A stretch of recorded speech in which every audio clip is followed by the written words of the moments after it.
포모 증후군이라는 말이 있어요. 포모 증후군, Fear of Missing Out이라는 말인데, 나 혼자 소외되거나 중요한 것을 놓치고 사는 건 아닌가, 이런 불안감이에요. 사람들의 SNS를 보면 거기 전부 행복한 표정들을 다 짓고 사는데 나만 혼자 이렇게 어렵게 사는 건 아닌가, 뭐 놓치고 사는 거 없나, 이래서 불안하고 스트레스를 받고 또 우울해지고 수면 부족도 있고 그렇습니다. 이걸 포모 증후군이라 그래요. 그런가 하면 포보 증후군도 있습니다. Fear of better options. 그래서 더 나은 선택지가 있을지도 모르는데 지금 내가 이렇게 선택한 게 맞나? 지금 내가 내린 결정이 최선인가? 그래서 이러지도 저러지도 못하는 거예요. 그래서 포모 증후군, 포보 증후군. 신앙생활에도 이런 게 있습니다. 내가 제대로 믿고 있는 건가 하는 거예요. 내가 제대로 믿는 건가? 또 내가 다니는 교회는 괜찮은 곳인가? 더 좋은 교회가 있으면 어떡하지? 이런 거예요. 또 무작정 하나님만 믿으면 다 잘 되나? 또 다른 신이 있는 건 아닐까? 불안과 두려움 속에서 이러지도 저러지도 못하는, 그래서 신앙의 진보도 없고 그렇다고 떠날 수도 없는 그런 애매모호한 상황 속에 있을 때예요. 오늘 예수님은 다 이루었다라고 말씀하세요. 하나님이신데 다 이루었다라고 말씀하세요. 뭘 다 이루었는지, 그리고 정말 하나님은 계신 건가? 우리 삶 속에 개입하시는 건가? 신앙생활에 수많은 질문들이 있습니다. 계시라 그래요. 하나님이 자기를 드러내는 걸 계시라 그러는데, 계시는 두 가지로 표현할 수 있어요. 초월 계시와 내재 계시, 이렇게 표현을 합니다. 초월 계시와 내재 계시. 아이한테 선생님이 장난을 쳤다 그래요. 물어봤다 그래요. 학교 선생님이, 야, 하나님 진짜 있냐? 하나님 얼마나 크냐? 계시면. 아이가 똑똑하게 대답했다 그래요. 하나님은 너무 크셔서 우주보다 크시고 너무 작으셔서 내 안에도 계세요. 너무 크심, 초월이라 그래요. 너무 작아서 내 안에 오심, 내재라 그래요. 초월에 계신 하나님이세요. 하나님은 초월 영역에 계시기 때문에 우리는 절대로 하나님을 알 수 없다, 하나님 나라와 하나님 지식을 알 수 없다, 이렇게 고백들을 해요.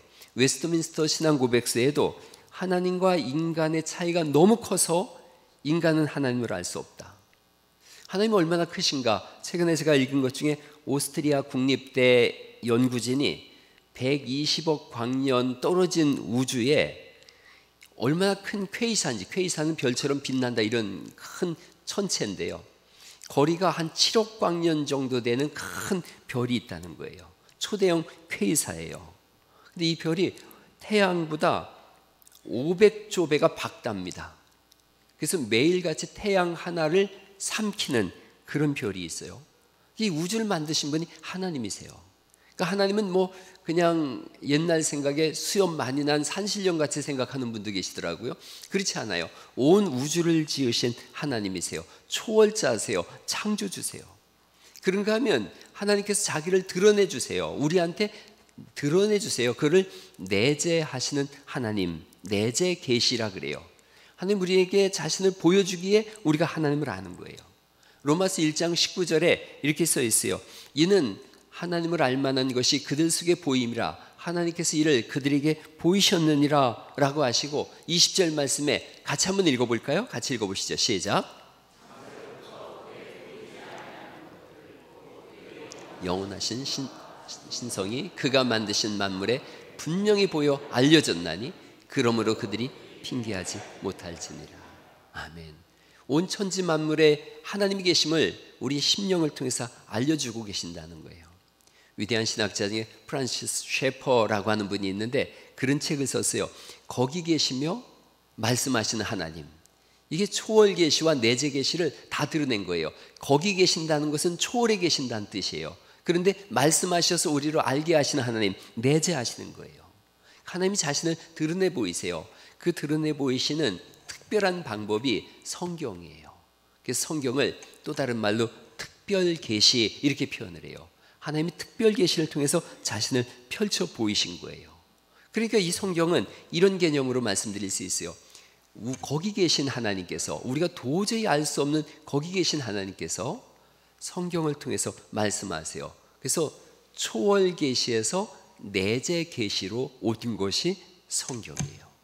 그 성경이 하나님이 어떤 분인지를 우리에게 드러내는 아주 재미난 장면들이 많습니다. 창세기 28장 10절에 보면 야곱이 브엘세바에서 떠나 하란으로 향하여 가더니 한 곳에 이르러는 해가 진지라 거기서 유숙하려고 그곳에 한 돌을 가져다가 베개로 삼고 거기 누워 자더니, 그 다음에 12절 말씀인데요, 하나님께서 계시하시는 내용이 이런 거예요.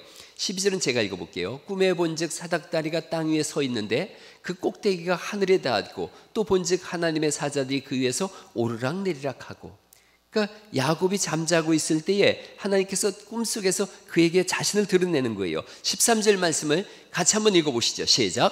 또 본즉 여호와께서 그 위에 서서 이르시되 나는 여호와니 너의 조부 아브라함의 하나님이요 이삭의 하나님이라. 내가 누워있는 하나님께서 그 위에 서서 자신을 드러내 주세요. 보여주고 계세요. 내가 너와 함께 있어 내가 어디로 가든지 너를 지키며 너를 이끌어 이 땅으로 돌아오게 할지라. 내가 네게 허락한 것을 다 이루기까지 너를 떠나지 아니하리라. 이렇게 드러내 주세요. 초월하신 하나님께서 야곱을 만나 주세요. 그 장소가 루스라고 하는 곳이에요. 루스라는 말은 살구나무란 뜻도 있고 또 길을 잘못 들었다 이런 뜻도 있어요. 잘못 간 길인 줄 알았는데 하나님 거기서 만나 주세요. 사실 우리 인생이 루스예요. 잘못된 길을 걸어가는 것 같았는데 예수님께서 찾아오셔서 만나 주세요. 그래서 야곱이 루스라는 이름을 베델이라고 하는 이름으로 바꿔요. 하나님의 집 이렇게 바꿔요. 우리 인생길에 때로는 루스의 길을 걸어가고 있는 것 같았는데, 잘못된 길을 걸어가고 있는 것 같았는데 주님이 만나주세요. 예수님 만나는 순간 알게 되어지는 거예요. 여기가 하나님의 집이구나. 그렇게 찾아오세요. 초월 계신 하나님께서 내재하셔서 우리 속에 찾아오셔서 자신이 누군지를 알려주세요. 하나님을 모르는 사람도 때로는 만나주세요. 민수기 22장에 보면 발람이라는 사람이 있어요. 부돌에 발람이라는 사람이 살았는데 발락이라고 하는 왕이 발람 선지자를 통해서 이스라엘을 저주하라 그럽니다. 거절하는 거예요. 그랬더니 돈을 더 많이 준다 그래요. 돈에 장사 없더라고요. 발람이 돈 더 많이 준다 그러니까 이스라엘 백성들을 저주하겠다고 하는 내용이 민수기 22장 21절이에요. 발람이 아침에 일어나서 자기 나귀에 안장을 지우고 모압 고관들과 함께 가는 거예요. 그가 감으로 말미암아 하나님이 진노하시는 거예요. 여호와의 사자가 그를 막으려고 길에 서니라. 발람은 그 자기 나귀를 탔고 그의 종은 그와 함께 있더니, 그리고 23절에 하나님께서 이렇게 자기를 계시하시는데 이 내용이 너무 재밌어요. 같이 한번 읽어보실래요? 시작. 나귀가 여호와의 사자가 칼을 빼어 손에 들고 길에 선 것을 보고 길에서 벗어나 밭으로 들어간지라.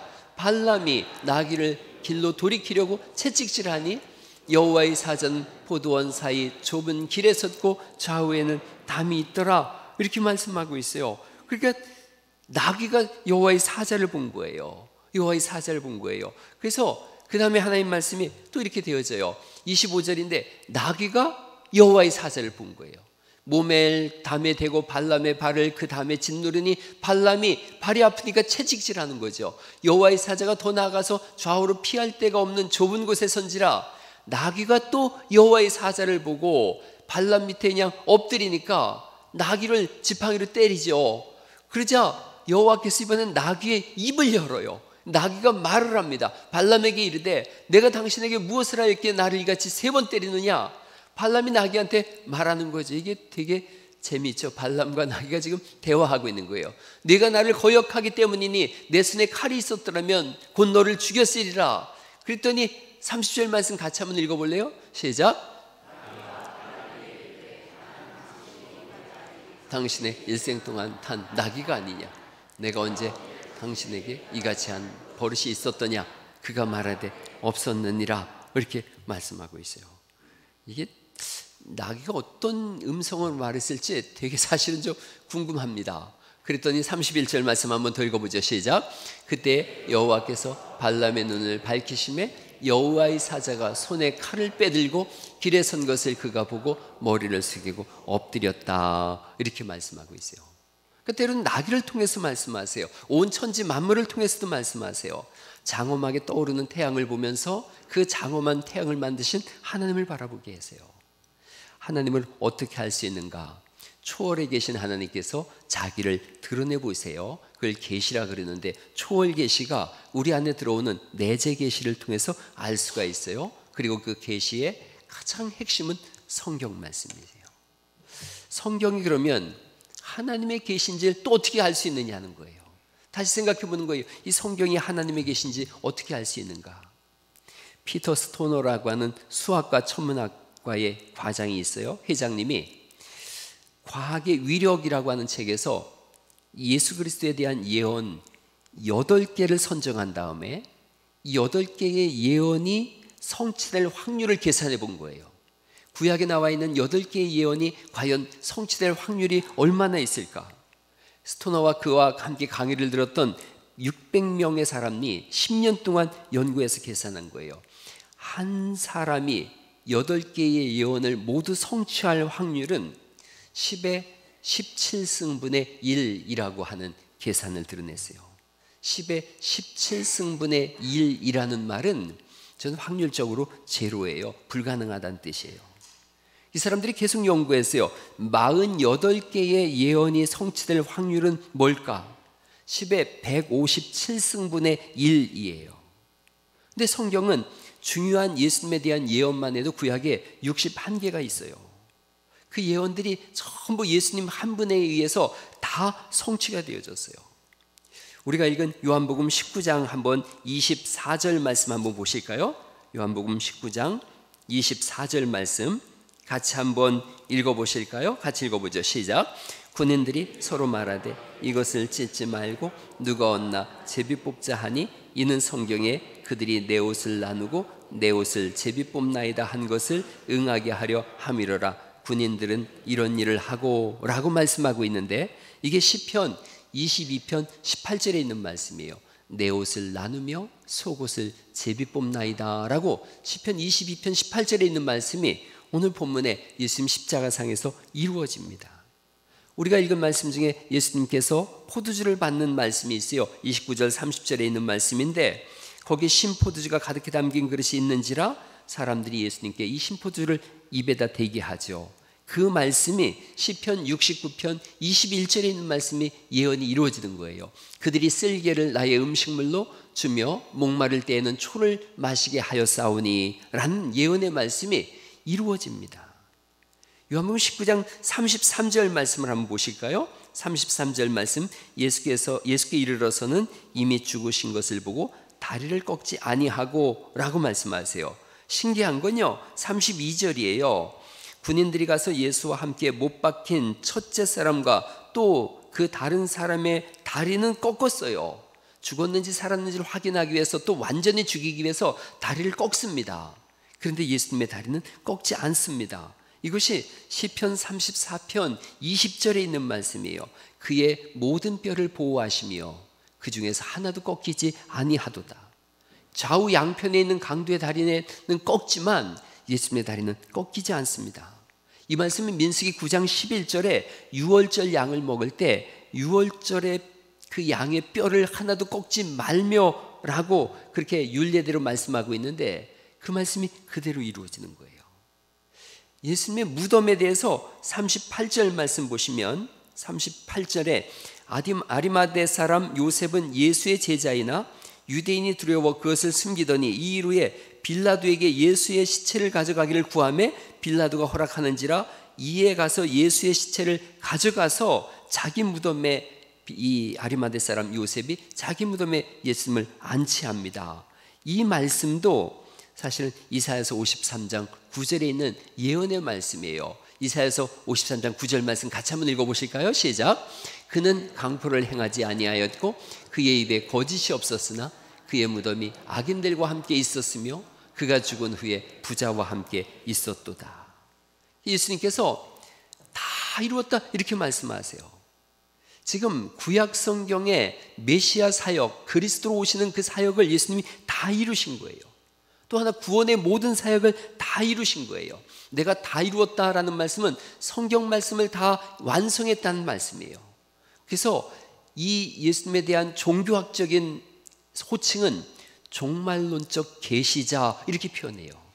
마지막으로 성경을 다 드러내 보이신 분이세요. 나를 본 자는 아버지를 보았다라고 말씀하시는 것처럼 하나님을 드러내 보이신 분이세요. 천국의 문을 여셨고 구원을 완성하셨고 구약 성경의 모든 계시를 완성하신 분. 그래서 예수님은 다 이루었다, 다 이루었다. 모든 값을 다 치렀다는 뜻도 있고 모든 것을 완성했다는 의미도 있어요.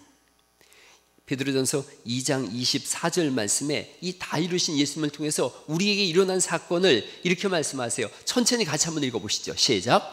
친히 나무에 달려 그 몸으로 우리 죄를 담당하셨으니 이는 우리로 죄에 대하여 죽고 의에 대하여 살게 하려 하심이라. 그가 채찍에 맞음으로 너희는 나음을 얻었나니 너희가 전에는 양과 같이 길을 잃었더니 이제는 너희 영혼의 목자와 감독 되신 이에게 돌아왔느니라. 돌아오는 길을 여신 분이 예수님인 줄 믿습니다. 내가 길이요 진리요 생명이다. 그래서 내가 나를 통해서 모든 것이 완성됐다. 이렇게 말씀하시는 거예요. 구원을 완성하셨어요. 그게 나와 어떤 상관이 있는가 하는 거예요. 초월 계시에서 내재 계시로, 내재 계시는 성경인데 성경이 하나님 말씀이신 것을 예수님께서 다 드러내셨는데 그게 나와 어떤 상관이 있는가? 최근에 제가 질문을 하나 받았어요. 우리 교회 오신 지 얼마 안 되신 성도님이 저한테 질문을 하셨는데 이렇게 질문이 되어졌어요. 아주 굉장한 질문이에요. 이스라엘 백성들은 조상 때부터 지금까지 여호와 하나님의 선민으로서 관계가 있는데 선민 관계가 없는 우리 민족은 어찌 되는 겁니까? 하나님의 선민이 되려면 어떤 방법이 있는지요? 굉장히 의미 있는 질문이에요. 중요한 질문이에요. 나는 대한민국에 태어난 사람이고 하나님이 택하신 백성인지도 모릅니다. 그런데 나는 어떻게 하나님 백성이 되어지고 어떻게 구원받는 겁니까? 우리 민족과는 어떤 상관관계가 있는 겁니까? 이 질문을 하신 거예요. 교회에 대한 전혀 배경도 없으신 분인데 교회 온 지 얼마 안 되신 분인데 이 질문을 하셨어요. 제가 답을 드렸습니다. 이스라엘 백성은 모든 민족의 샘플입니다. 그들이 뛰어나서 택한 것은 아닙니다. 그들은 가장 연약한 민족입니다. 노예로 살던 사람들입니다. 그 사람들에게 뭔가 기대를 하거나 희망을 할 수 없는 민족입니다. 하나님께서 그런데 그들을 샘플로 택하신 거예요. 이게 놀라운 일이거든요. 흔히 가장 좋은 샘플을 택해서 그걸 가지고 연구를 하고 시험을 하는데 하나님은 반대로 한 거예요. 최악의 것을 택하셔서 구원하시는 거예요. 그래야 다른 사람, 다른 민족에게도 소망이 있지 않겠냐는 거예요. 가장 뛰어난 민족을 택했는데 그들도 실패했다 그러면 아무도 하나님 앞에서 구원받을 수 있는 민족은 없을 거예요. 최악의 백성을 택하신 거예요. 이번 사경회 때 우리가 들어서 알고 있지만 노상 이 이스라엘 백성들이 하는 일이 하나님을 떠나고 우상을 만들고 죄 짓는 일만 골라서 하거든요. 그런 백성을, 그런 민족을 택하셔서 선민 삼으시고 포기하지 않고 끝까지 구원하세요. 심지어는 하나님께서 보내신 하나님의 아들 예수님을 십자가에 매달아 죽이겠다고 하고 죽이기까지 하는데도 포기하지 않으세요. 그렇다면 다른 민족을 향해서는 어찌 하겠느냐는 거예요. 다른 사람을 향해서는 어떻게 하겠느냐. 최악에 있는 이 사람들도 구원하실 수 있었다면 그렇지 않은 사람들을 구원하는 일에는 조금도 어려움이 없음을 우리에게 보여주고 계신 거예요. 누구든지 예수님 믿으면 멸망하지 않고 영생의 길을 여시겠다고 하신 하나님의 강력한 의지가 예수님을 통해서 이루어진 줄 믿습니다. 포기하지 않겠다는 거예요. 결국 구원할 거라는 거예요. 그 일을 위해서 왔고 그 일을 완성했다는 거예요. 그래서 이 구원의 적용을 우리가 어떻게 가져가는가? 오직 한 분 예수님을 믿는 거예요. 사도행전 4장 12절 말씀에 다른 이로서는 구원을 받을 수 없나니 천하 사람 중에 구원받을 만한 다른 이름을 우리에게 주신 일이 없다라고 말씀하시는 줄 믿으시기 바랍니다. 그 누구도 없어요. 예수님 외에는 없어요. 수없이 많은 이단들이 있습니다. 수없이 많은 이단들이 자기 이름을 내고 내 이름으로 구원을 받으라 그래요. 그래서 교도소도 가고 이번에 교도소 간 그 사람은 이제 현수막까지 걸었더라고요. 얼마나 다급했는지 제가 대전 갔더니 그렇게 걸었더라고요. JMS 정명석이 그렇게 현수막 걸었더만요. 나는 메시아가 아닙니다. 나는 하나님이 아닙니다. 제발 믿어주세요. 나는 하나님이 아닙니다. 그렇게 걸었더라고요. 이 감옥에 들어가서 좀 정신이 좀 들었나 보죠. 수많은 이단들이 자기 이름으로 예수를 믿으면 자기 이름으로 구원을 받는다 그러는데 천하인간에 예수님 외에는 구원받을 이름이 없어요. 사도행전 16장 31절에 주 예수를 믿으라 그리하면 너와 네 집이 구원을 받는다라고 오직 예수님으로만 구원받음을 우리에게 말씀하고 있음을 믿으시기 바랍니다. 믿는다는 말은 그런데 추상명사예요. 쉬운 단어로 성경이 우리에게 알려주고 있어요. 믿는다는 게 뭘까? 쉬운 말로 요한복음 1장 9절에 있는 말씀인데 같이 한번 읽어보시죠. 시작. 참빛 곧 세상에 와서 각 사람에게 비추는 빛이 있었나니 그가 세상에 계셨으며 세상은 그로 말미암아 지은 바 되었으되 세상이 그를 알지 못하였고 자기 땅에 오매 자기 백성이 영접하지 아니하였으나 영접하는 자 곧 그 이름을 믿는 자들에게는 하나님의 자녀가 되는 권세를 주셨으니 제가 12절을 다시 읽어볼게요. 영접하는 자 곧 그 이름을 믿는 자들에게는 하나님의 자녀가 되는 권세를 주셨으니 믿는다라는 말씀과 동일한 단어가 영접이라는 말이에요. 그러니까 믿음이라는 추상명사를 영접이라고 하는 일반 명사로 가져온 거예요. 영접이라는 말은 쉽잖아요. 어서 오세요라는 거죠. 예수님을 믿는다라는 말씀은 예수님 내 안에 어서 오세요. 초월에 계신 하나님 내 안에 내재해 주세요. 내 안으로 들어와 주세요. 그래서 영접하는 거예요. 초청하는 거예요. 그래서 성경은 믿음이라고 말씀하고 있고 주 예수를 믿으라 그리하면 너와 네 집이 구원을 받는다라고 말씀하세요. 구원이라는 말씀은 묶여진 것에서 풀어지는 거예요. 물에 빠진 사람을 건져내는 거예요. 닫힌 곳에서 열려지는 거예요. 그리고 영원한 하나님 나라로 들어감을 말씀하고 있어요. 내가 예수님 믿는지 안 믿는지, 믿는 사람인지 안 믿는 사람인지 아는 방법이 있어요.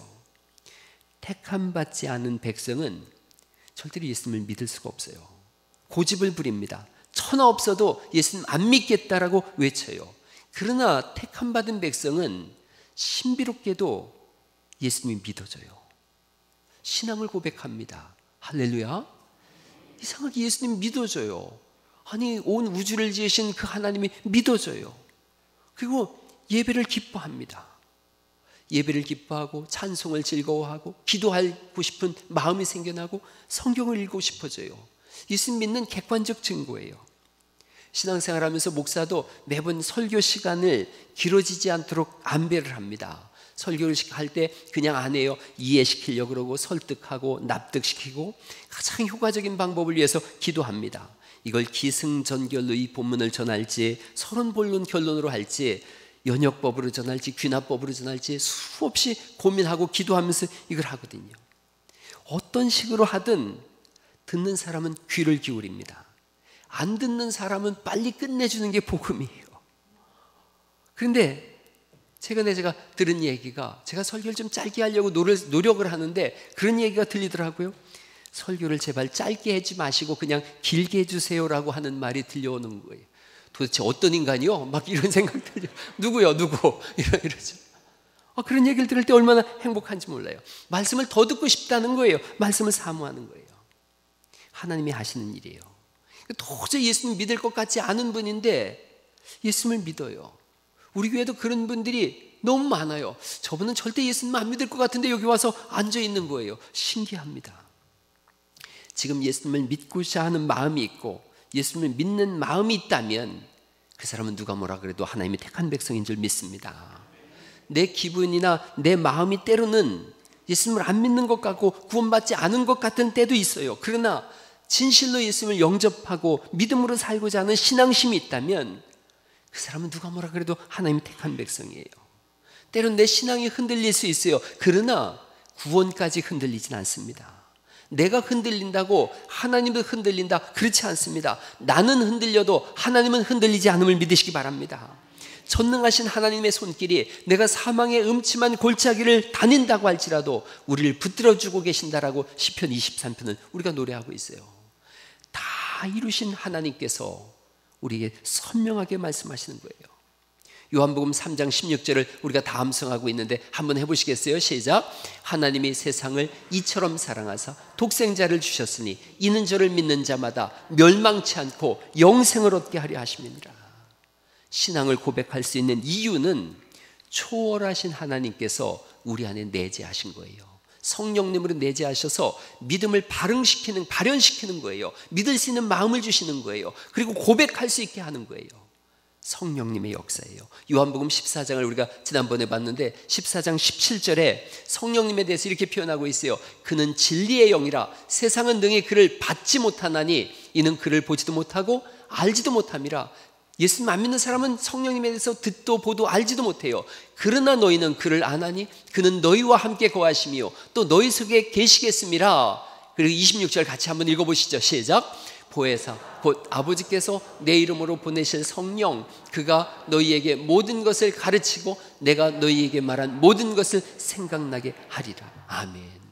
우리 안에 계신 성령님께서 성경을 알고 싶은 마음을 주시고 읽고 싶어 하게 하시고 예배하게 하시고 그리고 기도하고 싶은 마음, 헌신하고 충성하고 싶은 마음, 이런 마음을 주세요. 이상하게 성령님이 들어오시면 마음이 따뜻해져요. 말씨가 고와집니다. 사람의 안색도 바뀌어요. 오래전에 제가 기타를 배우면서 열심히 불렀던 노래가 해바라기의 모두가 사랑이에요. 모두가 사랑이에요. 사랑하는 사람도 많고요, 사랑해주는 사람도 많았어요. 모두가 사랑이에요. 그 다음에 마음이 넓어지고 예뻐질 것 같아요.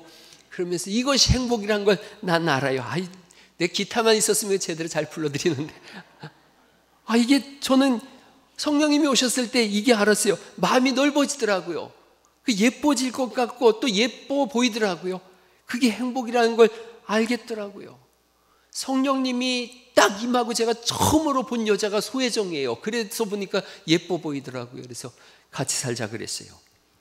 마음이 넓어져요. 누구든지 손 내밀어서 잡아주고 싶어요. 우리 오늘 장지영 목사가 그런 기도했는데 우는 사람하고 같이 울고 싶어지고 웃는 사람과 더불어 웃고 싶어지고 뭐라도 하나 더 주고 싶고 만나는 사람 다 반갑고 할렐루야.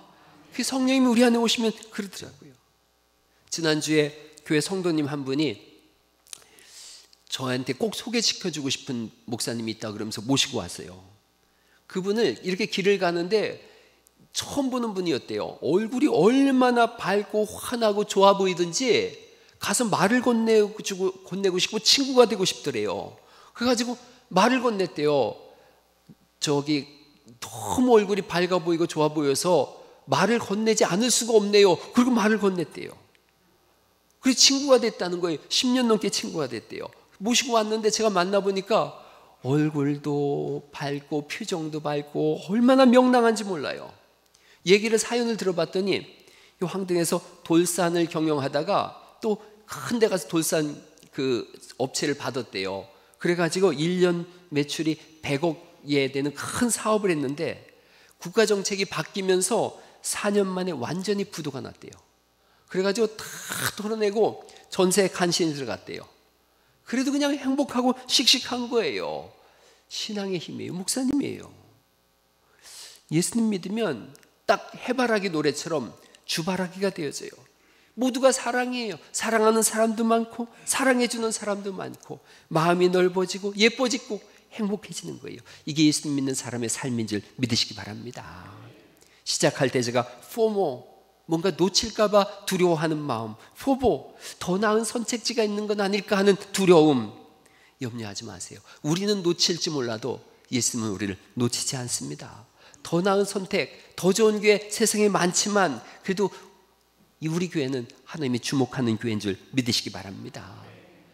주님께서 다 이루었다라고 말씀하세요. 다 이루었다.